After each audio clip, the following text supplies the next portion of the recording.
joke. The makings of a great joke.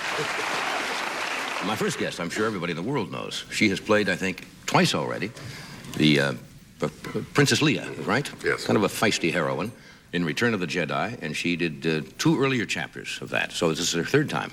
Star Wars and The Empire Strikes Back, and now Return of the Jedi. This is her first appearance with her. With us, with her. The audience is right. The audience is right. I'm losing my speech, and the lady said I cannot hear anymore. This is a very cruel crowd we have here tonight. They are really out to get us. This is the first time she's ever been with us. Yes. I'd like to make that clear. Okay. Would you go? Well, would you? Here's Carrie Fisher.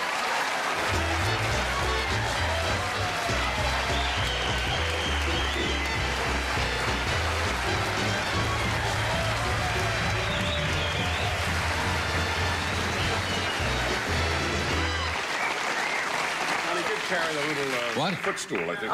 We have a little. Don't. Oh, you see that just comes right out there. Yeah, thank you. See? It's called our Princess Footstool. I don't know what's happening with my speech this evening.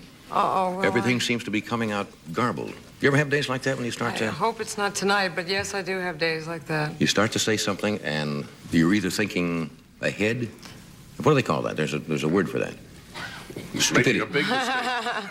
No, I had it a lot with some of the science fiction talk. We had to say, I have placed dialogue. information vital to the survival of the rebellion in the memory system of the R2 unit. Give me that again now. That's not easy. I have some. I have placed information vital to the survival of the rebellion of the memory of this R2 unit.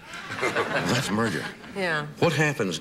What happens? I think very often, whether it's television or movies, once you are conscious that it is almost impossible to get it because it starts to get funny.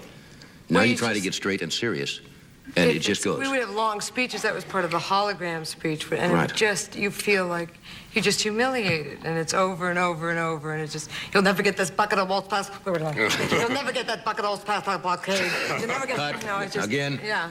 You see in motion pictures though, we can't stop. Oh And no! do You it. mean everyone's going to see this? This is going. Yeah, I out. get to do it over This again. goes out just as it is. We. You told me. You were said we've not.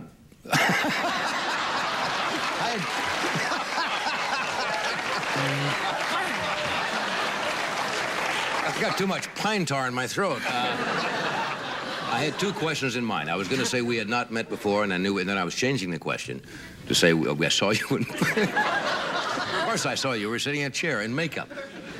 And you said, I'm trying not to be nervous. I said, why would you be nervous on this show? This is easy. I've never been on this show, and Yeah. it's I do get nervous. I don't know what I'm going to say, and I think I'm going to go. Yeah, don't worry about it. But we did meet, I understand, some years ago in Las Vegas. Yes, but I think I was about 13 years old, and I just used to try and hide in Las Vegas. I don't think it's appropriate to be in Las Vegas at 13. You don't really know what to do. I never did. The only thing I could figure out to do... Was your mother working there at the time? Yeah, and I was in her act. We probably should establish that you are the child of Debbie Reynolds and Eddie Fisher, right? I guess we should establish that. Well, Let's get it over with. well, people might not remember when you say I was working there. Your mother was working there. So I was working in a nightclub act, and I was 13, so there's not much for you to do. You can't gamble, so I would try and think up things to do. So page people by the pool. Adolf Hitler, please. Mr. Hitler, please. You're kidding. Well, you're 13. You want to make Greta Garbo, and you get people looking at I mean, Page people that are work there. gone. What do you do to make it interesting? Well, I was asleep most of the day. How come you would be working in a nightclub act at age 13? Was that allowed? You have to get some kind of special waiver I or guess what? so, unless if it wasn't, I'm sure in trouble now. But yes, I worked from 13 to 16 in Las Vegas as part of my mother's act. Right. What'd you do in the show? I sang and flung my chords around and so on. Yeah? Mm-hmm. What else did you do to kill the time in Vegas? You get on page people? I page people. Well, you do things like give surprise parties for people whose birthday it wasn't. Then it's really a surprise.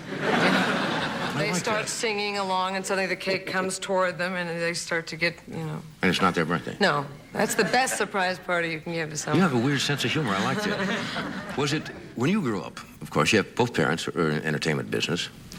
The average child would look at that from afar and say, gee, that must be glamorous. But when you're there, you're not conscious of it at the time. You're just the child of 2 people who happen to be in the entertainment business. But did you know that you were in some kind of glamorous business? Not until I started watching Father Knows Best and stuff, and I thought, now, those guys, Mom doesn't come home on that show and wash body makeup off and wear sequins and take a wig off and things like that. And something's off here. But I went to school with a lot of other kids that did the same thing. But, I mean, there was Mom, Mrs. Anderson, making a roast, and my mom was, you know, flinging a mic cord and... Yeah. So to you, it was kind of normal until you... It was normal for me, but then at about 16, I went, Yeah. This isn't quite right? Yeah, this is, I thought everybody had movie star parents. Living your own fantasy. Yeah. We have to do this commercial, Fred. We shall do it, and we're coming right back. So stay tuned. That's all I can think.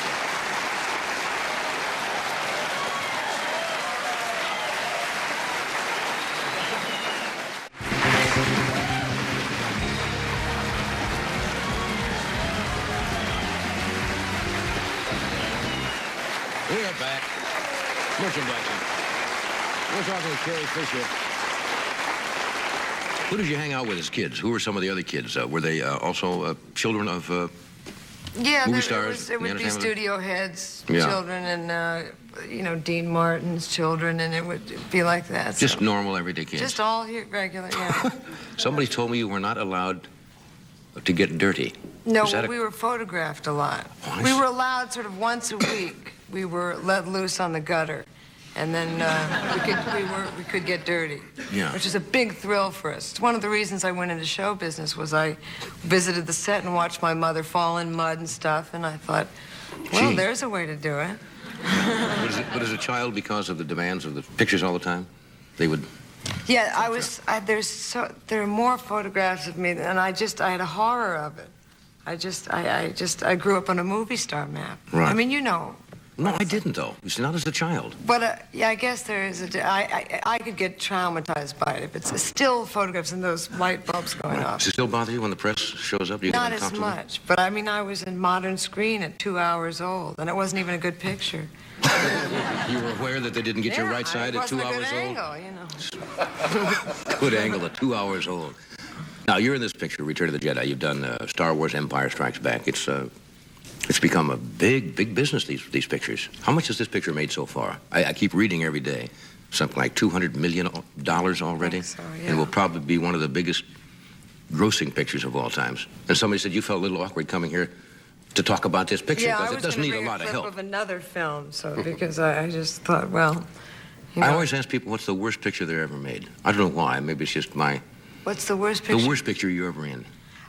Usually for me, it's when the experience of making it isn't so much fun. I didn't have that much fun making Under the Rainbow. Yes. Now, when you do pictures like Star Wars and so forth, you don't see everything that's going on around you, do you? Because a lot of that stuff is done later. No, most special of it. Effects. So we just have they just say there's going to be a giant, horrible monster with mucus falling from its face, and you just do that. That's got to be a little difficult because... I started doing the films when I was 19 years old, so it's sort of like that's one of my specialties. It's reacting to... It's something that's not there. I have trouble reacting to things that are there now. I'm so used to reacting to things that aren't there. Johnny. I understand. I'm reacting now to things that aren't there, yes. We have a film clip. Where does this take place in the picture? Well, I think this is with one of the Ewoks, which are the sort of teddy bear people that also can kill stormtroopers. Effective teddy bears. You have to buy the premise. Okay, roll it. Those of you who have seen the film. Remarkable. Well, the beginning of Star Wars when you're 19, are you afraid you might get typecast as Princess Leia? Well, I figure if that happens, I can just go on playing princesses. I can do Princess Margaret in a movie of the week. And Princess Di, just keep going on? Princess Di. They probably know you all over the world, don't they? Because, I mean, all these pictures now are almost in worldwide distribution. Well, as Princess Leia, I mean, if I went around with that silly hat or walked around with a little furry creature, Except here in Hollywood. No, then they wouldn't bother me. No, they're just a couple of people out for a stroll. We have to take a break? All right, we take a break, then we're going to come back for the inside story of the Carter-Reagan debate. Right after.